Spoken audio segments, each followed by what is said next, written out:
एगो कोहबर गीत सुना रहल छी। आशा करे छी सब गोटे के नीक लागत तो लाइक कमेंट चैनल के जरूर सब्सक्राइब कर ले वहाँ सब गोटे। एक रात में दो कोहबर बनी, एक नैहर में एक सासुर में। एक रात में दो कोहबर बनी, एक नैहर में एक सासुर में।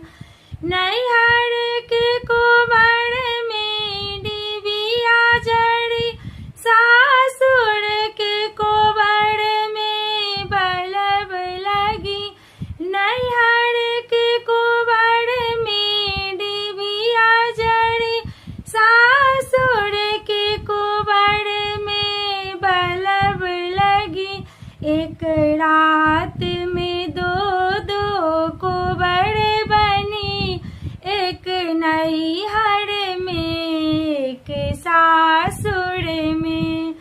नैहर के कोहबर में पटिया सजी, सासुर के कोहबर में पलंग सजी।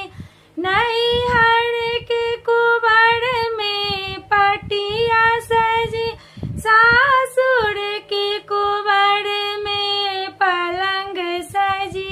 एक रात में दो कोहबर बनी, एक नैहर में एक सासुर में।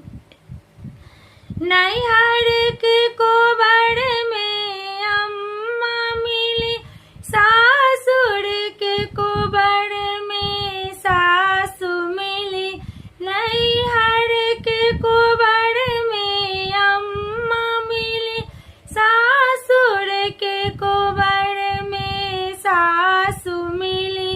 एक रात में दो कोहबर बनी, एक नैहर में एक सासुर में।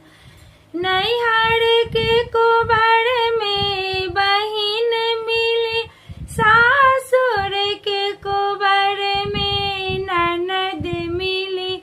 नैहर के कोहबर में बहिन मिली, सासुर के कोहबर में ननद मिली।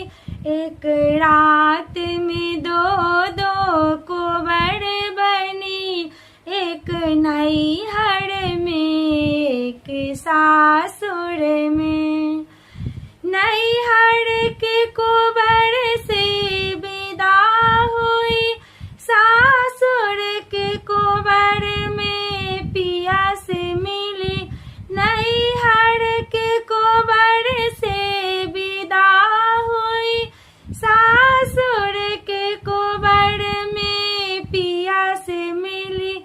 एक रात में दो कोहबर बनी, एक नैहर में एक सासुर